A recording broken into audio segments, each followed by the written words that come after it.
ಉಗ್ರಕ್ಕೆ ಈಡ್ ಮಾಡಿಬಿಟ್ರು. ನಿಮ್ಮ ಪ್ರೀತಿಗೆ, ಗೌರವಕ್ಕೆ ನಾನು ತುಂಬಾ ಚಿಕ್ಕವಳು ಅಂತ ಅನ್ನಿಸ್ತಿದೆ. ಮತ್ತೆ ಇನ್ನೂ ಹೆಚ್ಚು ಜವಾಬ್ದಾರಿ ನಮಗೆ ಜಾಸ್ತಿ ಆಯಿತು ಅಂತ ಕೂಡ ಈ ಸಂದರ್ಭದಲ್ಲಿ ಅನ್ನಿಸ್ತಿದೆ. ಮೊದಲನೇದಾಗಿ ಈ ಸಭೆಗೆ ನಾನು ತುಂಬಾ ತಡವಾಗಿ ಬಂದೆ. ಅದಕ್ಕೆ ತಮ್ಮೆಲ್ಲರಲ್ಲೂ ನಾನು ಕ್ಷಮೆಯನ್ನ ಯಾಚಿಸ್ತೀನಿ. ಮೈಸೂರಿಂದ ಬರಬೇಕಾಗಿರೋದ್ರಿಂದ ಮತ್ತೆ ಮಕ್ಕಳಿಗೆ ಇವಾಗೆಲ್ಲ ಎಕ್ಸಾಮ್ಸು, ಅದರಲ್ಲೂ ಪಬ್ಲಿಕ್ ಎಕ್ಸಾಮ್ನ ಅರ್ಧದಲ್ಲಿ ಮಾಡಿದ್ದಾರೆ. 3 ಎಕ್ಸಾಮ್ ಆದ್ಮೇಲೆ ಪಬ್ಲಿಕ್ ಎಕ್ಸಾಮ್ ಮಾಡಿದ್ದಾರೆ. ಈ ಥರ ನಮ್ಮ ಸರ್ಕಾರದ ನೀತಿ ನಿಯಮಗಳಿಗೆ ನಾವು ಅಡ್ಜಸ್ಟ್ ಆಗ್ಬೇಕಲ್ಲ, ಸ್ವಲ್ಪ ಅದು ಮಕ್ಕಳನ್ನೆಲ್ಲ ಅಡ್ಜಸ್ಟ್ ಮಾಡಿ ಬರೋದು ಸ್ವಲ್ಪ ಕಷ್ಟ ಆಯಿತು. ಹಾಗಾಗಿ ತಡವಾಗಿ ಬಂದೆ. ಅದಕ್ಕಾಗಿ ಮೊದಲನೇದಾಗಿ ನಾನು ಕ್ಷಮೆಯನ್ನ ನಿಮ್ಮೆಲ್ಲರಲ್ಲೂ ಕೇಳೋದಕ್ಕೆ ಇಷ್ಟಪಡ್ತೀನಿ.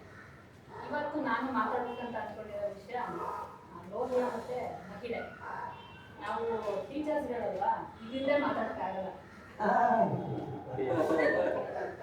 ಅದು ಅಭ್ಯಾಸವಾಗಿ ಬಂದ್ಬಿಟ್ಟಿದೆ. ಅದಕ್ಕೆ ನಾನು ನಿನ್ನೆ ಫೋನ್ ಮಾಡಿ ಕೇಳಿದೆ ಅವರಿಗೆ, ಸ್ಟೇಜ್ ಹೆಂಗಿದೆ, ಸ್ಟೇಜ್ ಹೆಂಗಾದ್ರು ಒಂದು ಪೋಡಿಯಂ ಇಟ್ಟಿಲ್ಲ. ಆ ಪೋಡಿಯಂ ಇದ್ರೆ ನಾನು ರೆಡಿ ಆಗೋದು ಬೇರೆ ಥರ, ಪೋಡಿಯಂ ಇಲ್ಲ ಅಂದ್ರೆ ರೆಡಿ ಆಗೋದು ಬೇರೆ ಥರ ಇರ್ತದೆ. ತರಿಸ್ಕೊಂಡೆ ಆಮೇಲೆ ಅದಕ್ಕೆ ತಕ್ಕಂಗೆ ನಾನು ಮಾತುಗಳನ್ನ ಪ್ರಿಪೇರ್ ಮಾಡ್ಕೋಬೇಕಾಯ್ತು. ಲೋಹಿಯಾ ಮತ್ತೆ ಮಹಿಳೆ, ಇಲ್ಲಿರುವಂತ ಬಹುಪಾಲು ಸಂಖ್ಯೆ ಜನರನ್ನ ನೋಡಿದ್ರೆ ತುಂಬಾ ಹಿರಿಯರಿದ್ದೀರಿ ನಮ್ಗೆ ಹೇಳ್ತಾರೆ. ಈಗಾಗಲೇ ಲೋಹಿಯಾ ಮತ್ತೆ ಮಹಿಳಾ ವಿಚಾರಗಳನ್ನ, ಮಹಿಳೆಯರ ಸಂಬಂಧಪಟ್ಟ ಲೋಹಿಯಾರ ವಿಚಾರಧಾರೆಗಳನ್ನ ತಿಳ್ಕೊಂಡಿರ್ತೀರಿ. ಆ ಭರವಸೆ ಇರೋದ್ರಿಂದ ಸ್ವಲ್ಪ ನಾನು ಕಡಿಮೆ ಮಾತಾಡೋದು ನಡೀತಿದೆ ಅನ್ನೋದೊಂದು ಧೈರ್ಯ. ಮತ್ತೆ ತಪ್ಪು ಮಾತಾಡಿದ್ರೆ ನೀವು ಸರಿ ಮಾಡ್ತೀರಾ ಅನ್ನೋದು ಇನ್ನೊಂದು ದೊಡ್ಡ ಧೈರ್ಯ. ಏನಂತೀವಿ, ಆಂಟಿಸಿಪೇಟರಿ ಬೇಕು ಅಷ್ಟೇ. ಲೋಹಿಯಾ ಅವರ ಮಹಿಳಾ ವಿಚಾರಧಾರೆಯನ್ನ ನಾವು ಮಾತಾಡಬೇಕಾದ್ರೆ, ಈ ಭಾರತದ ಸ್ಥಾಪಿತ ಹಿತಾಸಕ್ತಿ ಅಂತ ನಾವೇನ್ ಕರಿತೀವಿ, ಅಥವಾ ಈಗ ಆಲ್ರೆಡಿ ಇರುವಂತ ವ್ಯವಸ್ಥೆ ಅಂತ ನಾವೇನ್ ಕರಿತೀವಿ, ಅದು ಮಹಿಳಾ ವಿರೋಧಿ ಆಗಿರ್ಬೋದು ಅಥವಾ ಅದು ಜಾತಿ ವಿರೋಧಿ ವ್ಯವಸ್ಥೆ ಆಗಿರ್ಬೋದು, ಇವೆರಡರನ್ನ ಒಂದು ಪ್ರತಿರೋಧಿಸಿದಂತ ಬಹುದೊಡ್ಡ ಧ್ವನಿಗಳಲ್ಲಿ ಲೋಹಿಯಾ ಕೂಡ ಒಂದು ಅಥವಾ ಪ್ರಮುಖರು ಅಂತ ಹೇಳ್ಬೋದು. ನಾವು ಅಂಬೇಡ್ಕರ್ ಅವರನ್ನ, ಗಾಂಧಿಯನ್ನ ಯಾವ ಮಟ್ಟಕ್ಕೆ ಇಟ್ಟು ನೋಡ್ತೀವೋ ಅದೇ ಸಾಲಿನಲ್ಲಿ ಈ ವಿಷಯಗಳು ಬಂದಾಗ ನಾವು ಲೋಹಿಯಾರನ್ನೂ ಇಟ್ಟು ನೋಡ್ತೀವಿ. ಅದು ಅವರಿಗೆ ಸಲ್ಲಿಸಬಹುದಾದಂತ ಬಹುದೊಡ್ಡ ಗೌರವ ಅಥವಾ ಮರ್ಯಾದೆ ಅಂತ ನಾನು ಭಾವಿಸಿದ್ದೀನಿ. ಹೀಗಾಗಿ ಅವರು ಮಹಿಳೆಯರ ವಿಚಾರವನ್ನ ಹೇಗೆ ಮಾತಾಡ್ತಾರೆ, ಹೇಗೆ ಅದನ್ನ ಜಾತಿ ಜೊತೆ ಕನೆಕ್ಟ್ ಮಾಡ್ತಾರೆ ಅಂತ ಅದು ತುಂಬಾ ಮುಖ್ಯ. ಇಲ್ಲಿ ಮೇಡಮ್ ಮಾತಾಡ್ಬೇಕಾದ್ರೆ ಹೇಳಿ, ನಾನು ಜೆಂಡರ್ ಇಶ್ಯೂನ ಜಾತಿಗೆ ಕನೆಕ್ಟ್ ಮಾಡ್ತಾ ಇಲ್ಲ ಅಂತ, ಬಟ್ ಲೋಹಿಯಾ ಹೇಳಿದ್ರೆ ಕನೆಕ್ಟ್ ಮಾಡ್ಬೇಕು ಅಂತ. ಇವೆರಡು ಒಂದಕ್ಕೊಂದು ಸಂಬಂಧ ಇದೆ. ಇವೆರಡನ್ನು ನಾವು ಏಕಕಾಲಕ್ಕೆ ತೊಡೆದಾಕ್ಬೇಕು. ಜಾತಿ ಹೋಗ್ಲಿ ಆಮೇಲೆ ಲಿಂಗ ತಾರತಮ್ಯ ಹೋಗ್ತದೆ ಅಂದ್ರೆ ಅದು ಸುಳ್ಳು, ಅದು ಸಾಧ್ಯ ಇಲ್ಲ ಅಂತ ಹೇಳ್ತಾರೆ. ಜಾತಿ ಮತ್ತೆ ಲಿಂಗ ತಾರತಮ್ಯವನ್ನ ಒಟ್ಟೊಟ್ಟಿಗೆ ನಾಶ ಮಾಡಬೇಕು. ಇವೆರಡು ಒಂದಕ್ಕೊಂದು ಪೂರಕವಾಗಿದೆ. ಇವೆರಡು ಒಂದೊಂದೊಂದು ಪೋಷಿಸ್ತಾ ಇದೆ ಅಂತ ಹೇಳುವಂಥದ್ದು ಲೋಹಿಯಾ ವಿಚಾರ. ಅವ್ರು ಏನಂತ ಹೇಳ್ತಾರೆ ಅಂತಂದ್ರೆ, ಈ ಜಗತ್ತಿನಲ್ಲೇ ಭಾರತೀಯರು ಅತ್ಯಂತ ಕಡು ದುಃಖಿಗಳು ಅಂತ. ನಾವೇನ್ ಭಾರತೀಯರಿದ್ದೀವಿ, ನಾವೆಲ್ಲರೂ ತುಂಬಾ ದುಃಖಿಗಳು. ಯಾವ ವಿಷಯ ತಗೊಂಡು ನಮ್ಗೆ ತುಂಬಾ ನಿಲ್ಲಿರ್ತದೆ. ಆಯ್ತು ಕಣಪ್ಪ, ನೋಡೋಣ, ಇಲ್ಲಿ ಕಣಪ್ಪ ಮಾಡೋಣ, ನಾಳೆ ನಾಡಿದ್ದು ಏನೋ ಒಂದು ಸಾಹಸ ಮಾಡೋಣ ಅಂತಂದ್ರೆ ಬೇಡ, ಸಾಕು ಇರೋದೆ. ನೀರು ಜಂಪ್ ಮಾಡ್ಬೇಕು, ಎಷ್ಟಿದ್ಯೋ ಮುಳುಗೋದ್ರೆ ಸತ್ತೋದ್ರೆ. ಸಾಹಸ ಪ್ರಿಯತೆ ಅನ್ನೋದು ಭಾರತೀಯರಿಗಿಲ್ಲ ಅಂತ ಲೋಹಿಯಾರ್ ಅವರು ಹೇಳ್ತಾರೆ. ಅವ್ರು ಕಡು ದುಃಖಿಗಳು, ಅವ್ರು ಬಡತನದಲ್ಲಿದ್ದಾರೆ, ಅವರು ಹಸಿವಿನಿಂದ ನರಳುತ್ತಿದ್ದಾರೆ, ಅವರು ರೋಗ ಪೀಡಿತರಾಗಿದ್ದಾರೆ. ಅದಕ್ಕೆ ಕಾರಣ ಈ ದುಃಖ ಅಂತ. ಹಾಗಿದ್ರೆ ಆ ದುಃಖ ಯಾವುದು? ಆ ದುಃಖ ಎಲ್ಲಿಂದ ಬಂತು? ಯಾಕೆ ಯಾವುದು ಆ ದುಃಖಕ್ಕೆ ಬಲಿಯಾದ್ರು ಅಂತ ಹೇಳ್ತಾರೆ. ಭಾರತದ ಇತ್ತೀಚೆಗೆ ಭಾರತೀಯರ ಒಂದು ಆತ್ಮ ಅಂತ, ಅದನ್ನು ನಾವು ಚೇತನ ಅಂತ ಬಳಸ್ಕೋಬಹುದು. ಯಾಕೆಂದ್ರೆ ಲೋಹಿಯಾರು ಈ ಆತ್ಮ, ಪರಮಾತ್ಮ, ಪೂರ್ವದ್ದು, ಮುಂದಿಂದು ಇವೆಲ್ಲವನ್ನ ಒಪ್ಪದೇ ಇರೋಂಥವ್ರು. ಆ ಕಾರಣಕ್ಕಾಗಿ ಆತ್ಮ ಅನ್ನೋ ಪದವನ್ನು ನಾವು ಸುತ್ತಾಕಿ ಚೇತನ ಅನ್ನೋ ಪದಗಳನ್ನ ಬಳಸ್ತೀವಿ. ನಾವು ಭಾರತೀಯರಿಗೆ ಆ ಭಾರತೀಯ ಚೇತನಕ್ಕೆ ಒಂದು ವಿಚಿತ್ರವಾದಂತ ಏನೋ ಒಂದು ಅಂಟ್ಕೊಂಡ್ಬಿಟ್ಟಿದೆ ನಮ್ಮೆಲ್ಲರಿಗೂ. ವಿಸ್ಮೃತಿ ಅನ್ಕೊಂಡಿದೆ ಅಂತನಾ? ಅದು ಚೇತನ ಅಂತಂದ್ರೆ ಈಗ ಕುವೆಂಪು ಹೇಳ್ತಾರಲ್ಲ, ಓ ನನ್ನ ಚೇತನ ಅಂತ. ಹೇಳ್ತೀನಿ ಏನ್ ಅನ್ಕೊಂಡಿದೆ ಅಂತ. ನೀವು ತುಂಬಾ ಸ್ಪಿರಿಟ್ ಅಲ್ಲಿ ಇದೀರಿ. ನನ್ಗೆ ತುಂಬಾ ಇಷ್ಟ ಆಯ್ತು ಆ ಸ್ಪಿರಿಟ್. ಅದನ್ನ ಕೊನೆಯವರೆಗೂ ಹಂಗೆ ಇಟ್ಕೊಳ್ಳಿ. ಹಾಗೆ ಆ ಒಂದು ಭಾರತೀಯರಿಗೆ ಏನೋ ಒಂದು ಅಂಟ್ಕೊಂಡಿದೆಯಲ್ಲ, ಅದು ನಿರ್ಲಿಪ್ತ ಭಾವನೆಯನ್ನ ಮೂಡಿಸ್ತದೆ. ಅದು ಸಾಹಸ ಪ್ರಿಯತೆಯಿಂದ ಅವರನ್ನ ಹಿಂದಿರ್ತಾ ಇರ್ತದೆ.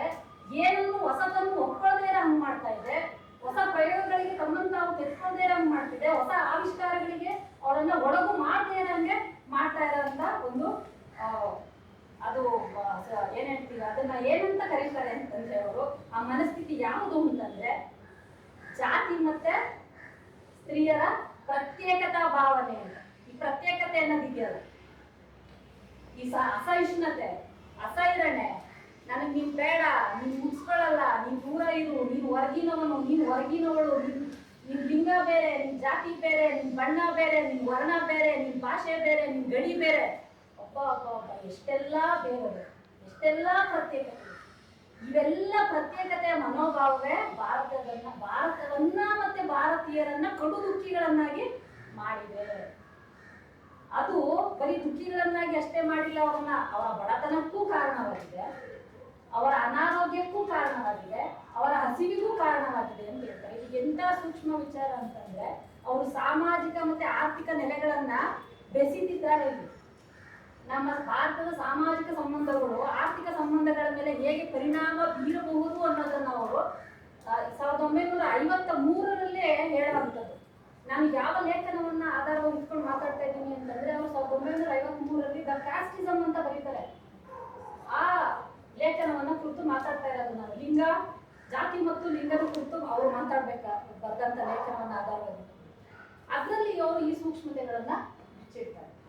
ಹಾಗಾಗಿ ಈ ಮನಸ್ಥಿತಿಗೆ ಕಾರಣ ಏನಂತಂದ್ರೆ ಈ ನಿರ್ಲಿಪ್ತತೆಯ ಮನಸ್ಥಿತಿಗೆ, ಹೊಸದನ್ನ ಒಪ್ಕೊಳ್ಳದೇ ಇರೋ ಮನಸ್ಥಿತಿಗೆ, ಒಳ್ಳೆಯದನ್ನು ಒಪ್ಕೊಳ್ಳದೇ ಇರೋ ಮನಸ್ಥಿತಿಗೆ, ಸಾಹಸ ಪ್ರಿಯತೆಯನ್ನು ಒಪ್ಕೊಳ್ಳದೆ. ಸಾಹಸ ಏನು ಸಾಹಸ? ಯಾವುದು ಸಾಹಸ ಆಗಿದ್ರೆ? ಈಗ ನೀವು ಮಾತಾಡ್ಬೇಕಾದ್ರೆ ಮೇಡಮ್ ಹೇಳಿದ್ರು ಇವ್ರ ಮನೆಗೆ ಹೋಗಿ ಊಟ ಮಾಡಬೇಡ. ಪೆರಿಯಾರ್ ರಾಮಸ್ವಾಮಿ ಅವ್ರ ಜೀವನ ನೀವು ಓದಿದ್ರೆ ಅವ್ರು ಯಾರ ಮನೆಗೆ ನೀವು ಹೋಗಿ ಊಟ ಮಾಡಬೇಡ ಅಂತ ಅವ್ರ ಅಪ್ಪ ಅಮ್ಮ ಹೇಳಿ ಕಳಿಸ್ತಿದ್ರಲ್ಲ ಅವ್ರ ಮನೆಗೆ ಹೋಗಿ ಊಟ ಮಾಡ್ತಾರೆ. ಅದು ಸಾಹಸ. ನೋಡೋಣ ಏನಾಗುತ್ತೆ.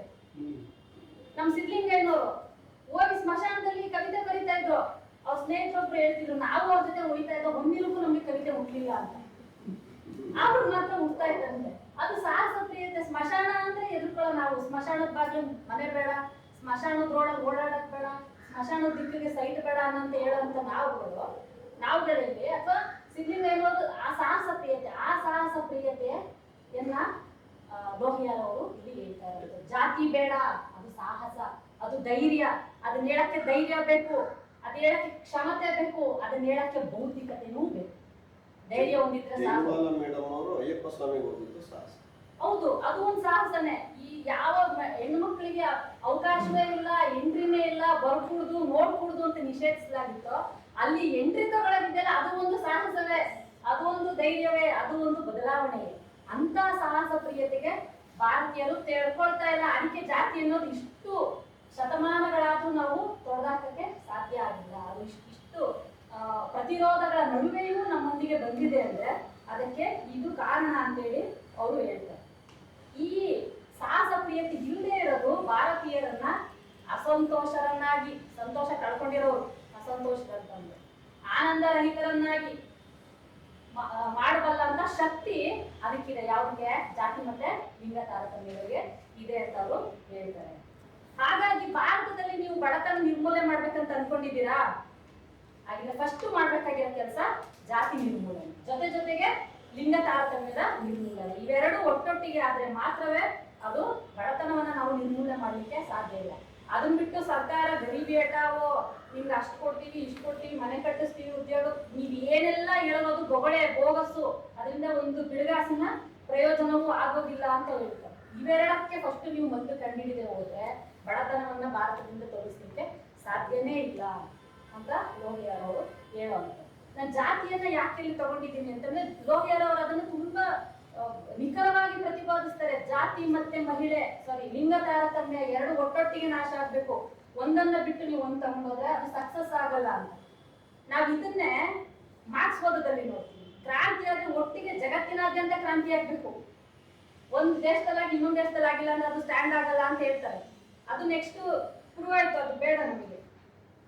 ಹೀಗೆ ಲೋಹಿಯಾರ್ ಅವರು ತಮ್ಮ ಮಹಿಳಾ ದೃಷ್ಟಿಕೋನದ ವಾದವನ್ನ ಅತ್ಯಂತ ಸೂಕ್ಷ್ಮವಾಗಿ, ಅದನ್ನೇ ನಾವು ಜೆಂಡರ್ ಸೆನ್ಸಿಟಿವಿಟಿ ಅಂತ ಕರಿತೀವಲ್ಲ, ಅದಂದ್ರೆ ಇದು ಲಿಂಗ ಸೂಕ್ಷ್ಮತೆ ಅಂದ್ರೆ ಯಾವುದು, ಎಲ್ಲಿ ನೀವು ಲಿಂಗ ಸೂಕ್ಷ್ಮತೆಯನ್ನು ಹುಡುಕ್ಬೇಕು, ಅದು ತುಂಬಾ ಮುಖ್ಯವಾಗಿದೆ. ಈ ಜಾತಿ ವಿಷಯ ಕೇಳ್ತಾ ಅವರು ಒಂದು ಪ್ರಕರಣವನ್ನ ಇದೇ ಲೇಖನದಲ್ಲಿ ದಾಖಲಿಸ್ತಾರೆ. ಅವತ್ತಿನ ಭಾರತದ ರಾಷ್ಟ್ರಾಧ್ಯಕ್ಷರು 200 ಬ್ರಾಹ್ಮಣರ ಪಾದ ತೊಳೆದುಬಿಟ್ರು ಅಂತ ತುಂಬಾ ಅವರು ನೋವಿನಿಂದ ಹೇಳ್ತಾರೆ. ಇದೊಂದು ಅತ್ಯಂತ ಹೇಸಿಗೆ ವಿಷಯ. ಭಾರತದ ರಾಷ್ಟ್ರಪತಿ 200 ಜನ ಬ್ರಾಹ್ಮಣರ ಪಾದ ತೊಳೆಯೋದಿದೆಯಲ್ಲ, ಅದು ಅತ್ಯಂತ ಹೇಸಿಗೆ ವಿಷಯ. ನನ್ನಂತವರಿಗೆ ಮಾಡಿದ ಅಪಮಾನ, ಇಡೀ ಭಾರತೀಯರನ್ನ ತಲೆ ತಗ್ಸೋಂತ ಕೆಲಸ ಮಾಡಿದ್ರು. ಇದು ಅಸಮಾನತೆಯ ಅರಿವೇ ಏನಂತಾರೆ ಅದಕ್ಕೆ ಅಂತಂದ್ರೆ, ಅಸಮಾನತೆಯ ಪ್ರಜ್ಞೆ ಸಂಪೂರ್ಣ ನಾಶವಾದಂತ ಕ್ಷಣ ಅದು ಅಂತ. ಸಮಾನತೆಯ ಪ್ರಜ್ಞೆ, ಅಸಮಾನತೆ ಪ್ರಜ್ಞೆ ಅಲ್ಲ. ಒಂದ್ಸರಿ ಖುಷಿ ಆಗುತ್ತೆ ಎಲ್ರಿಗೂ, ಅಸಮಾನತೆ ಇದ್ದ ತಕ್ಷಣ ನಾಶ ಆಗೋಯ್ತಾಗಿದೆ ಅಂತ. ಇಲ್ಲ, ಸಮಾನತೆಯ ಪ್ರಜ್ಞೆ ನಾಶವಾದಂತ ಕ್ಷಣ ಅದು ಅಂತೇಳಿ ಅವರು ಹೇಳ್ತಾರೆ. ಇದು ಈ ಈ ಬ್ರಾಹ್ಮಣರನ್ನ ಪಾದ ತೊಳೆದಿದ್ಯಲ್ಲ, ಅಥವಾ ಈ ಹೊಸತನಕ್ಕೆ ದೇಶ ತೆರ್ಕೊಳ್ದೇ ಇರೋದಿದೆಯಲ್ಲ, ಅಥವಾ ಇಡೀ ದೇಶವನ್ನ ರಾಷ್ಟ್ರಪತಿ ಬ್ರಾಹ್ಮಣರ ಪಾದಕ್ಕೆ ತಳ್ಳಿದ್ದದು. ಒಬ್ಬ ರಾಷ್ಟ್ರಪತಿ, ನಾವು ರಾಷ್ಟ್ರಪತಿಯನ್ನ ಏನಂತ ಹೇಳ್ತೀವಿ? ಇವರು ಭಾರತದ ಪ್ರಥಮ ಪ್ರಜೆ ಅಂತ ಹೇಳ್ತೀವಿ. ಅವರೇ ಮುಖ್ಯ, ಅವರೇ ಇಂಪಾರ್ಟೆಂಟ್. ಇಲ್ಲ ಮೇಡಮ್, ರಬ್ಬರ್ ಸ್ಟಾಂಪ್ ಅದು ಪಕ್ಕಕ್ಕೆ ಇಡಿ, ಬಟ್ ಏನ್ ಬರ್ಕೊಂಡಿದೀವಿ ನಾವು ಅದು ತಾನೇ ಇಂಪಾರ್ಟೆಂಟ್. ಹಾಗಿದ್ಮೇಲೆ ಇಡೀ ಭಾರತವನ್ನ ನೀವು ಯಾಕೆ ಕೆಳಗಡೆ ತಗೊಂಡೋಗಿ ಹಾಕಿದ್ರಿ? ಯಾರ ಪಾದನ ಮುಟ್ಟಿಸಿದ್ರಿ? ನನಗೆ ಇಷ್ಟ ಎಲ್ಲ ಮುಟ್ಟಕ್ಕೆ ಆದ್ರೂ ಕೂಡ ನೀವು ನನ್ನ ಪ್ರತಿನಿಧಿಯಾಗಿ ಅವರ ಪಾದ ಮುಟ್ಟೋದ್ರ ಮುಖಾಂತರ ನನ್ನನ್ನು ಕೂಡ ಈ ಕೆಟ್ಟ ವ್ಯವಸ್ಥೆಗೆ ತಲೆಬಾಗುವಂತೆ ಮಾಡಿದ್ರಿ. ಇದು ಅತ್ಯಂತ ಹೇಯವಾದಂತ ಕೃತ್ಯ, ಇದು ಮಾಡಬಾರ್ದಿತ್ತು, ಮಾಡಿದ್ದಾರೆ ಅಂತ ಹೇಳಿ ಅವರು ಅದೇ ಆರ್ಟಿಕಲ್ ಅಲ್ಲಿ ಹೇಳೋದನ್ನ ನಾವು ನೋಡ್ತೀವಿ. ಹಾಗಿದ್ರೆ ಹೇಗೆ ಇದನ್ನ ನಾವು ಹೊಡಿಬೇಕು ಅಂತ ಹೇಳ್ಬೇಕಾದ್ರೆ, ಅಥವಾ ನಾಶ ಮಾಡ್ಬೇಕು, ಇದನ್ನ ಇಲ್ಲವಾಗಿಸ್ಬೇಕು ಅಂತ ಹೇಳಿದಾಗ ಅವರೇ ಒಂದು ಸೊಲ್ಯೂಷನ್ ಅನ್ನ ಕೊಡ್ತಾರೆ. ಲೋಹಿಯಾರ ಹೇಳಿದಂತ ಮಾರ್ಗಗಳೇನಂತಂದ್ರೆ, ಸರ್ಕಾರಿ ಸೇವೆಗಳಿಗೆ ಸೇರೋರಿಗೆ ಒಂದು ಕ್ರೈಟೀರಿಯಾ, ಅರ್ಹತೆ ಅಂತ ಕರಿತಿದೀವಲ್ಲ. ನೀನು MBBS ಮಾಡಿದ್ರೆ ಡಾಕ್ಟರ್ ಆಗ್ತೀಯಾ, ನೀನು NET ಪಾಸ್ ಮಾಡಿದ್ರೆ ಲೆಕ್ಚರ್ ಆಗ್ತೀಯಾ ಅಂತ ನೀವು ಏನೇನು ಅರ್ಹತೆಗಳು ಮಾಡ್ಕೊಂಡಿದ್ದೀರಲ್ಲ ಸರ್ಕಾರಿ ಉದ್ಯೋಗಗಳಿಗೆ, ಆ ತರ ಒಂದು ಸರ್ಕಾರಿ ಉದ್ಯೋಗಕ್ಕೆ ಅರ್ಹತೆಯನ್ನಾಗಿ ಇಂಟರ್ ಕ್ಯಾಸ್ಟ್ ಮ್ಯಾರೇಜ್ ಆಗಿರೋರ್ಗೆ ಅರ್ಹತೆ ಕೊಡಿ. ಅದು ಒಂದು ಅರ್ಹತೆಯನ್ನಾಗಿ ಮಾಡಿ. ಅದ್ ಹೆಂಗೆ ಇವ್ರದ್ದು ಜಾತಿ ಪದ್ಧತಿ ನಾಶ ಆಗಲ್ಲ ನೋಡೋಣ. ಅದು ಎಂತ ರೆವಲ್ಯೂಷನರಿ ಐಡಿಯಾ ಅದು. ಅದನ್ನ ಅವರು ತಮ್ಮ ಪಾರ್ಟಿ ಪ್ರಣಾಳಿಕೆಯಲ್ಲೂ ಕೂಡ ಪ್ರಕಟಿಸ್ತಾರೆ. ಮತ್ತೆ ನಾನು ಪ್ರಧಾನಿ ಆದ ಇದನ್ನ ಇಂಪ್ಲಿಮೆಂಟ್ ಮಾಡ್ತೀನಿ ಅಂತ ಹೇಳ್ತಾರೆ. ಅದರ ಆಧಾರದ ಮೇಲೆ ಇವತ್ತು ಅಂತರ್ಜಾತಿ ವಿವಾಹಿತರು ನಾವು ಸಹಾಯಧನ ತಗೋತಾ ಇದೀವಲ್ಲ, ಆ ಐಡಿಯಾ ಇಲ್ಲಿಂದ ಬಂದಿದ್ದಂದ್ರೆ ಅದು ಲೋಹಿಯಾ ಮೂಲದಲ್ಲಿ. ಅದು ಲೋಹಿಯಾ ಕೊಟ್ಟಂತ ಕುರಿತು ಅಂತರ್ಜಾತಿ ವಿವಾಹಿತರಿಗೆ ಒಂದು ಮಾರಲ್ ಸಪೋರ್ಟ್, ಒಂದು ಫೈನಾನ್ಷಿಯಲ್ ಸಪೋರ್ಟ್ ಅನ್ನ ಕೊಡ್ಬೇಕು ಅನ್ನೋಂತ ಒಂದು ಐಡಿಯಾ ಅಲ್ಲಿಂದ ನಾವು ಪಡ್ಕೊಂಡಿದ್ವಿ. ಅದ್ರ ಜೊತೆಗೆ ಸೇನೆಗೆ ಸೇರೋರಿಗೂ ಕೂಡ ನೀವು ಇಂಟರ್ ಕ್ಯಾಸ್ಟ್ ಮ್ಯಾರೇಜ್ ಅನ್ನ ಕಡ್ಡಾಯ ಮಾಡಿ, ಸಹಪಂಥೀಯ ಭೋಜನವನ್ನ ಕಡ್ಡಾಯ ಮಾಡಿ. ನಾವ್ ಇವತ್ತು ಸಹಪಂಥೀಯ ಭೋಜನ ಮಾಡಕ್ಕೆ ಒದ್ದಾಡ್ತಾ ಇದ್ದೇವೆ. ಮೈಸೂರಲ್ಲಿ ಅದೊಂದು ಪ್ರೋಗ್ರಾಮ್ ಮಾಡ್ಕೊಂತೀವಿ ನಾವು, ಸಹಪಂಥೀಯ ಭೋಜನ. ಎಲ್ಲಿ ಅಲ್ಲೂ ನನಗೆ ಪ್ರಶ್ನೆ ಸರ್, ಎಲ್ಲಿ ಸಹಪಂಥೀಯ ಭೋಜನ ಆಗ್ಬೇಕಪ್ಪ? ಯಾರ ಮನೆಯಲ್ಲಿ ಸಹಪಂಥೀಯ ಭೋಜನ ಆಗ್ಬೇಕು? ಎಲ್ಲಿ ಇಲ್ಲ ಅಲ್ಲ, ಎಲ್ಲಿ ಸಹಪಂಥಿ ಭೋಜನ ನಡೀತಾ ಇಲ್ಲ ಆ ಜಾಗದಲ್ಲಿ ಮಾಡ್ಬೇಕು. ಆಮೇಲೆ ಎಷ್ಟು ಮಾಡ್ಕೊಂಡು ಅವ್ರು ಕರ್ದ ಆಗ್ತಾರೆ ಸರ್, ತೊಂದ್ರೆ ಇಲ್ಲ. ಅದ್ ನಮ್ಮ ಮೈಸೂರಲ್ಲಿ ಆಗ್ತಿರೋದು ಅದು. ಮೇಲ್ಜಾತಿ ಮನೆಗಳಲ್ಲಿ ಪೌರ ಕಾರ್ಮಿಕರನ್ನ ಕರ್ಕೊಂಡು ಊಟ ಮಾಡಿಸ್ಬಿಟ್ಟು ಕಳಿಸ್ತಾರೆ. ಮನೆಯಲ್ಲ, ಟೆರೆಸ್ ಮೇಲೆ ಹಾಕ್ತಾರೆ. ಟೆರೆಸ್ ಮೇಲೆ ಒಂದು ಪೆಂಡಲ್ ಹಾಕ್ಬಿಟ್ಟು ಅಲ್ಲಿ ಊಟ ಅರೇಂಜ್ ಮಾಡ್ತಾರೆ. ನಾನ್ ವೆಜ್ ಅರೇಂಜ್ ಮಾಡಿರ್ತಾರೆ. ಎಲ್ಲ ಜೊತೆ ಕುತ್ಕೊಂಡು ಊಟ ಮಾಡ್ತಾ ಇರ್ತೀವಿ. ಸರಿ, ನೀವು ಅದೇ ಪೌರ ಕಾರ್ಮಿಕರ ಮನೆಗೂ ಊಟ ಮಾಡ್ಬೇಕು. ಅದು ಆಕ್ಚುಲಿ ಸಹಪಂಥೀಯ ಭೋಜನ. ಮೇಲ್ಮುಖ ಅಲ್ಲ, ಕೆಳಮುಖವಾಗಿ ಚಲಿಸ್ಬೇಕದು. ನಾವು ಮೇಲ್ಮುಖವಾಗಿ ಹೋಗ್ತಾ ಇದ್ದೀವಿ. ನಮ್ಮ ಮನೇಲಿ ನಾವು ಊಟ ಮಾಡೋಕ್ಕೆ ಕಷ್ಟ ಏನು? ಈಗ ನಮ್ಮ ಮೇಲ್ಜಾತಿ ಮನೆಗಳಲ್ಲೇ ತಾನೇ ಶೂದ್ರಾತಿ ಶೂದ್ರರು ಕೆಲಸ ಮಾಡ್ತಾ ಇದ್ದಿದ್ದು. ಅವ್ರಿಗೆ ಹೊಸ್ತಲ್ಲ ಅದು, ಬಂದು ಅವ್ರು ಕೆಲಸ ಮಾಡೋದು, ಹೋಗೋದು, ಅವ್ರ ಮನೆ ಮಿಕ್ಕಿದ್ದನ್ನು ತಗೊಂಡೋಗೋದು ಹೊಸ್ತ ಅದು. ಅದು ಹಳೆ ಕಲ್ಚರ್, ಅದು ಹಳೆ ಸಂಸ್ಕೃತಿ. ಅದು ಅದ್ರಲ್ಲಿ ಯಾವ ಬದಲಾವಣೆಯೂ ಇಲ್ಲ. ಹೆಚ್ಚಂದ್ರೆ ನಾನ್ ವೆಜ್ ಕೊಡ್ತಾವ್ರೆ ಈಗ ಅಷ್ಟೇ. ನಾನು ಸಹಪಂಥೀಯ ಭೋಜನ, ನಾನು ಸಹಪಂಥೀಯ ಭೋಜನ. ಅವಾಗ ಅಳಿಸ್ಬಿಟ್ಟು ಮುದ್ದೆ ಅಳಿಸನ್ನ ಇದ್ರೆ ಹಾಕೊಡ್ತೀನಿ ಅಲ್ವಾ? ಈ ಬದಲಾವಣೆ ತಾನೇ ಆಗಿರೋದು. ಈ ಬದಲಾವಣೆ ಎಲ್ಲ ಆಗ್ಬೇಕಾಗಿರೋದು. ನೀವು ಹೋಗ್ಬೇಕು ಪೌರ ಕಾರ್ಮಿಕರ ಮನೆಗೆ, ನೀವು ಹೋಗ್ಬೇಕು ಅವ್ರ ಮನೇಲಿ, ಅವ್ರ ತಟ್ಟೆ ಲೋಟಗಳಲ್ಲಿ ನಮ್ಮ ರಾಜಕಾರಣಿಗಳು ಮಾಡ್ತಾರಲ್ಲ, ಇವರೇ ಕ್ಯಾಟ್ರಿಂಗ್ ತಗೊಂಡೋಗಿಟ್ಟು ಅದಲ್ಲ, ಅದಾಗ್ಬೇಕಾಗಿಲ್ಲ. ಅದು ಕೂಡ ಬೋಗಸ್. ಅದು ಮತವನ್ನ ಪಡಿಲಿಕ್ಕೆ ಅವ್ರು ಮಾಡ್ಕೊಂಡಿರೋ ಒಂದು ಹೌದು, ಅಟ್ರಾಸಿಟಿ. ಆಕ್ಚುಲಿ ಕರೆಕ್ಟ್, ನೀವು ಸರಿಯಾದ ಪದ ಬಳಸಿದ್ರೆ ಅಟ್ರಾಸಿಟಿ ಅದು. ನೀವು ಅವ್ರ ಮನೆಗೆ ಹೋಗ್ಬಿಟ್ಟು ನೀವು ಊಟ ತಂದು ಮಾಡ್ತೀನಿ ಅಂತಂದ್ರೆ ಅಲ್ಲಿ ಅನ್ಟಚಬಿಲಿಟಿ ನಡೀತಿದೆ ಅಂತ ತಾನೆ. ಇದನ್ನ ಯಾರು ಪ್ರಶ್ನೆ ಮಾಡಿದ್ದಾರೆ? ಯಾವ ಬುದ್ಧಿಜೀವಿ ಪ್ರಶ್ನೆ ಮಾಡಿದ್ದಾರೆ? ಒಂದ್ ಸ್ಟೇಟ್ಮೆಂಟ್ ಕೊಟ್ಟಿಲ್ಲ. ಯಾಕೆ ಕೊಡೋದಿಲ್ಲ ನೀವು? ನಮ್ ಸ್ಟೇಟ್ಮೆಂಟ್ ನ ಹಾಕೋದಿಲ್ಲ ಪೇಪರ್, ಅವ್ರ ಸ್ಟೇಟ್ಮೆಂಟ್ ಹಾಕ್ತೀವಿ ಅಂತ ಅವ್ರು ಕೊಡೋದಿಲ್ಲ. ಈ ತರ. ಆದ್ರೆ ಇದನ್ನ, ಈ ಸಹಪಂಥೀಯ ಭೋಜನವನ್ನ 53ರಲ್ಲಿ ಲೋಹಿಯಾರ್ ಅವರು ಪ್ರತಿಪಾದಿಸಿದ್ರು. ಅದು ಕೂಡ ತಡಿಬೋದು ಅಂದ್ರೆ ಈ ರೀತಿಯಾಗಿ ನಾವು ಮಾಡಬಹುದು ಅಂತ. ಅವ್ರ ರಾಷ್ಟ್ರಪತಿನ ಅಷ್ಟೇ ಅಲ್ಲ, ಪ್ರಧಾನಮಂತ್ರಿನೂ ಬಿಟ್ಟಿಲ್ಲ. ರಾಷ್ಟ್ರಪತಿ ಪರೋಕ್ಷವಾಗಿ ಹೋಗಿ ಅವ್ರ ಕಾಲಕ್ಕೆ ಬಿದ್ರೆ ಪ್ರಧಾನಿ ಅಪರೋಕ್ಷವಾಗಿ ಅಥವಾ ಪ್ರತ್ಯಕ್ಷವಾಗಿ ಹೋಗಿ ಕಾಲಕ್ಕೆ ಬಿದ್ರೆ ಇವರು ಪರೋಕ್ಷವಾಗಿ ಆತ ಕೆಲಸ ಮಾಡ್ಬಿಟ್ಟಿದ್ದಾರೆ ಅಂತ. ಬರೀ ನಿಮ್ದು ಲಿಪ್ ಸರ್ವಿಸ್ ಆಯ್ತು, ಪ್ರಧಾನಮಂತ್ರಿಗಳಿಗೆ ಹೇಳ್ತಾ ಇರೋದು ಲಿಪ್ ಸರ್ವಿಸ್ ಅಂದ್ರೆ ಬಾಯಿ ಮಾತಿನ ಸರ್ವಿಸ್ ಅಷ್ಟೇ. ನೀವು ಅದನ್ನ ಕಾರ್ಯರೂಪಕ್ಕೆ ಇಳಿಸ್ತಾ ಇಲ್ಲ, ಅದನ್ನ ಪ್ರಾಯೋಗಿಕ ಇಳಿಸಿ ಜಾತಿ ನಿರ್ಮೂಲನೆಯನ್ನ, ಅವಾಗ ಮಾತ್ರ ಅದು ಸಕ್ಸಸ್ ಆಗ್ತದೆ ಅಂತ ಅವರು ಹೇಳೋದನ್ನ ನಾವು ಆ ಲೇಖನದಲ್ಲಿ ನೋಡ್ಬೋದು. ಮುಂದುವರೆದಂಗೆ ಅವರು ಒಂದು ಉದಾಹರಣೆಯನ್ನು ಕೊಡ್ತಾರೆ. ಹಾಗೆ ಲೋಹಿಯಾ ಮತ್ತೆ ಅವ್ರ ಸ್ನೇಹಿತರೆಲ್ಲ ಒಂದು ಟೀ ಟೇಬಲ್ ಅಲ್ಲಿ ಹೋಟೆಲ್ ಅಲ್ಲಿ ಕೂತು ಚರ್ಚೆ ಮಾಡ್ಬೇಕಾದ್ರೆ ಅವ್ರು ಹೇಳಿರೋಬ್ರು ಹೇಳಿದ್ರಂತೆ, ಇಂಥದೇ ಸಂದರ್ಭದಲ್ಲಿ ಫ್ರಾನ್ಸಿನ ರೆವಲ್ಯೂಷನ್ ಪ್ರಾರಂಭ ಆಯಿತು ಅಂತ. ಲೋಹಿಯಾರಿಗೆ ಸಿಟ್ಟತ್ತೆ ಹೇಳ್ತಾರೆ, ಇದು ಒಂದು ಸಭೆಯ, ಇದೊಂದು ನಿರ್ಜೀವ ಸಭೆ. ಯಾಕೆ ನಿರ್ಜೀವ ಸಭೆ? ಇಲ್ಲೊಬ್ಬ ಶೂದ್ರ ಇಲ್ಲ, ಅತಿ ಶೂದ್ರ ಇಲ್ಲ, ಮಹಿಳೆಯೂ ಇಲ್ಲ. ಅಂತ ಒಂದು ಸಭೆ ಕ್ರಾಂತಿ ಸೃಷ್ಟಿ ಮಾಡ್ತದೆ ಅಂತ ಹೇಳ್ತಿರಲ್ಲಪ್ಪ ನೀವು ಅಂತ. ಅವ್ರಿಗೆ ಗೊತ್ತಿತ್ತು ಫ್ರಾನ್ಸಿನ ಮಹಾಕ್ರಾಂತಿ ಹೆಂಗ್ ಶುರುವಾಯ್ತು ಅಂತ, ಮಹಿಳೆಯರು ಏನ್ ಪಾತ್ರ ವಹಿಸಿದ್ರಲ್ಲಿ ಅಂತ, UN ಚಾರ್ಟರ್ ಹೆಂಗ್ ಶುರುವಾಯ್ತು, ಅಂತಾರಾಷ್ಟ್ರೀಯ ಮಹಿಳಾ ದಿನಾಚರಣೆಗೆ ಮೊದಲ ಹೆಜ್ಜೆ ಫ್ರಾನ್ಸಿನ ಮಹಿಳೆಯರು ಹಾಕಿದ್ದು ಅನ್ನೋದು ಅವರಿಗೆ ಚೆನ್ನಾಗಿ ಗೊತ್ತಿತ್ತು. ಆ ಕಾರಣಕ್ಕಾಗಿ ಅವರು ಇದನ್ನ ಈ ಸಭೆಯನ್ನ ಇದು ನಿರ್ಜೀವ ಸಭೆ ಅಂತ ಹೇಳ್ತಾರೆ. ಇಲ್ಲೇನಾದ್ರೂ ಒಂದು ಪಕ್ಷ ಮಹಿಳೆಯರು ಇರ್ಲಿಲ್ಲ ಅಂದಿದ್ರು ನಾನು ಅದೇ ಪದವನ್ನು ಹೇಳ್ತಿದ್ದೆ. ಅದು ಮರ್ಯಾದೆ ಉಳಿಸಕ್ಕೆ ಪಾಪ ಅವನ್ನ ಅದ್ ನಾವು ಉದ್ದೇಶವನ್ನ ನಾನು ನಿಜವಾಗಿಯೂ ಅನುಮಾನ ಪಡ್ತಾ ಇಲ್ಲ. ನನಗೆ ಜೆಂಡರ್ ಈಕ್ವಾಲಿಟಿ ಇಲ್ಲ, ಕನಿಷ್ಠ ಹಂಗಂತ ಅವರ ಉದ್ದೇಶ ತಪ್ಪಂತ ನಾನು ಹೇಳ್ತಿಲ್ಲ, ಅವ್ರ ಮನಸ್ಥಿತಿ ಹಂಗಿಲ್ಲ ಅಂತ ಹೇಳ್ತಿಲ್ಲ. ಆದ್ರೆ ಇಂಥ ಸಭೆ ಸಮಾರಂಭಗಳಿಗೆ ಮಹಿಳೆಯರು ಬರಹಂಗೆ ಮಾಡೋದೇ ಕಷ್ಟ ಇವತ್ತಿದೆ. ಅಂತ ಪರಿಸ್ಥಿತಿ ನಮ್ಮ ದೇಶದಲ್ಲಿ ಇರೋಂಥದ್ದನ್ನ ನಾವು ನೋಡ್ತಾ ಇದ್ದೀವಿ. ಹೀಗೆ ಭಾರತದ ದೇಶದ ಎಲ್ಲಾ ವಾದಗಳು ಅಂದ್ರೆ ಅದು ಸಮಾಜವಾದ ಆಗಿರ್ಬೋದು, ಕಮ್ಯುನಿಸಂ ಆಗಿರ್ಬೋದು, ಕಾಂಗ್ರೆಸ್ ಆಗಿರ್ಬೋದು, ಅಥವಾ ಎಲ್ಲಾ ರಾಜಕಾರಣಗಳು ಕೂಡ ಒಂದು ಸಹಮತ ಇದೆ. ಅವಕ್ಕೆ ಏನಕ್ಕೆ? ಶೂದ್ರರ ಮತ್ತೆ ಅತಿ ಶೂದ್ರರ ಮತ್ತೆ ಮಹಿಳೆಯರ ಹಕ್ಕುಗಳು, ಅವಕಾಶಗಳು ಹಾಗೆ ಮತದಾನದ ಹಕ್ಕನ್ನ ಕಿತ್ಕೊಳ್ಳೋದ್ರಲ್ಲಿ ಅವ್ರಿಗೆ ಸಹಮತ ಇದೆ ವಿನಃ ಅವರನ್ನ ಸರಿದಾರಿಗೆ ತರಲಿಕ್ಕೆ, ಅವ್ರಿಗೆ ಹಕ್ಕು ಅವಕಾಶಗಳನ್ನ ಒದಗಿಸ್ಲಿಕ್ಕೆ ಅವರಿಗೆ ಸಹಮತ ಇಲ್ಲ ಅಂತ ಲೋಹಿಯಾರವರು ಅದೇ ಸಂದರ್ಭದಲ್ಲಿ ಹೇಳ್ತಾರೆ. ಮತ್ತೆ ಮಹಿಳೆಯರನ್ನೇ ಪರ್ಟಿಕ್ಯುಲರ್ ಆಗಿ ಕುರಿತು ಅವ್ರು ಮಾತಾಡ್ಬೇಕಾದ್ರೆ ಹೇಳುವಂಥದ್ದು, ಭಾರತೀಯ ಮಹಿಳೆಯರ ಸ್ಥಿತಿ ಅಂತೂ ಅತ್ಯಂತ ಶೋಚನೀಯ. ಜಗತ್ತಿಗೆ ಹೋಲಿಸಿದ್ರೆ ಜಗತ್ತಿನ ಮಹಿಳೆಯರು ಶೋಚನೀಯ ಸ್ಥಿತಿಯಲ್ಲಿದ್ದಾರೆ. ಅದರಲ್ಲಿ ಯುರೋಪಿನವರು ಸ್ವಲ್ಪ ಪರವಾಗಿಲ್ಲ, ಮುಂದೆ ಹೇಳುವಂಥದ್ದು. ಆದ್ರೆ ಭಾರತೀಯ ಮಹಿಳೆಯರಂತೂ ಅತ್ಯಂತ ಶೋಚನೀಯವಾಗಿದ್ದಾರೆ. ಯಾಕೆ ಅತ್ಯಂತ ಶೋಚನೀಯವಾಗಿದ್ದಾರೆ ಅಂತಂದ್ರೆ ಅವರು ಅಡುಗೆ ಮನೆಯ ಗುಲಾಮರಾಗಿದ್ದಾರೆ ಅಂತ ಬಳಸ್ತಾರೆ. ಅವರು ಅಡುಗೆ ಮನೆಯ ಗುಲಾಮರಾಗಿದ್ದಾರೆ. ಅವ್ರ ಕೆಲಸ ಏನು? ಅಡುಗೆ ಮಾಡೋದು, ಟೈಮಿಗೆ ಅಡುಗೆ ಮಾಡೋದು, ಟೈಮಿಗೆ ತಿನ್ಸೋದು, ಅಡುಗೆ ಮಾಡೋದು ತಿನ್ಸೋದು. ಮುಂದೆ ಇನ್ನೊಂದು ಪ್ರಪಂಚವೇ ಗೊತ್ತಿಲ್ಲದ ರೀತಿಯಲ್ಲಿ ಮಹಿಳೆಯರು ಬದುಕ್ತಾ ಇರೋದನ್ನ ನಾವು ನೋಡ್ತಾ ಇದ್ದೀವಿ ಅಂತ. ಅದ್ರ ಜೊತೆಗೆ ಅಡುಗೆ ಮನೆಯ ಹೊಗೆ ಅವಳಿಗೆ ಉಸಿರುಗಟ್ಟಿಸ್ತಿದೆ, ಅವಳನ್ನ ಸಾಯೋ ಹಂಗ್ ಮಾಡ್ತಿದೆ. ಅವಳು ಅಂತ ಸ್ಥಿತಿಯಿಂದ ಹೊರಗಡೆ ಬರ್ಬೇಕು. ಸಾಮಾನ್ಯವಾಗಿ ಮಹಿಳೆಯರಿಗೆ ತಿನ್ನಕ್ಕೂ ಟೈಮ್ ಇಲ್ಲ, ಅಡುಗೆ ಮಾಡೋಕ್ಕೂ ಸರಿಯಾಗಿ ಟೈಮ್ ಇಲ್ಲದೆ ಇರೋಂಥ ಪರಿಸ್ಥಿತಿ ಇವಾಗ ಸೃಷ್ಟಿಯಾಗಿದೆ. ನಮ್ಮ ಭಾರತದ ಸಾಮಾಜಿಕ ವ್ಯವಸ್ಥೆ ಹೆಂಗಿದೆ ಅಥವಾ ಕೌಟುಂಬಿಕ ವ್ಯವಸ್ಥೆ ಹೆಂಗಿದೆ ಅಂತಂದ್ರೆ, ಅಡುಗೆ ಅವಳೇ ಮಾಡ್ಬೇಕು, ಮತ್ತೆ ಅಡುಗೆನ ಅವಳೇ ಬಡಿಸ್ಬೇಕು. ಅದು ಹೇಗ್ ಬಡಿಸ್ಬೇಕು? ಮೊದಲು ಮನೆಯ ಹಿರಿಯರಿಗೆ ಬಡಿಸ್ಬೇಕು, ಮನೆಯ ಗಂಡಸರಿಗೆ ಬಡಿಸ್ಬೇಕು, ಮಕ್ಕಳಿಗೆ ಬಡಿಸ್ಬೇಕು, ಕೊನೆಗೆ ಉಳ್ಕೊಂಡ್ರೆ ಅವಳು ತಿನ್ಬೇಕು. ಇದು ಭಾರತದ ಮಹಿಳೆಯರ ಒಂದು ಕೌಟುಂಬಿಕ ಸ್ಥಿತಿಯಲ್ಲಾಗಿರುವಂಥದ್ದು. ಆದ್ರೆ ಅದಕ್ಕೆ ನಾವು ಏನ್ ಮಾಡ್ಬೇಕು? ಮಹಿಳೆಯರನ್ನ ಅಡುಗೆ ಮನೆಯಿಂದ ಬಿಡುಗಡೆಗೊಳಿಸ್ಬೇಕು. ಹಂಗಂದ್ರೆ ನಾವು ನೆಕ್ಸ್ಟ್ ಏನಪ್ಪ ತಿನ್ನೋದು ಹಂಗಲ್ಲ, ಅದಲ್ಲ ಅವ್ರದ್ದು ಆಲೋಚನೆ. ಅಡುಗೆ ಮನೆಯಲ್ಲಿ ಹೊಗೆ ಸಲೀಸಾಗಿ ಹೋಗುವಂತ ಕನಿಷ್ಠ ಆಧಾರ ಮಾಡ್ಕೊಡಿ ಅಂತ. ವೆಂಟಿಲೇಟರ್ ಕರೆಕ್ಟ್ ಆಗಿರ್ಬೇಕು, ಹೊಗೆ ಆಡ್ಬೇಕು, ಗಾಳಿ ಆಡ್ಬೇಕು, ಗಾಳಿ ಬೆಳಕು ಚೆನ್ನಾಗಿರ್ಬೇಕು.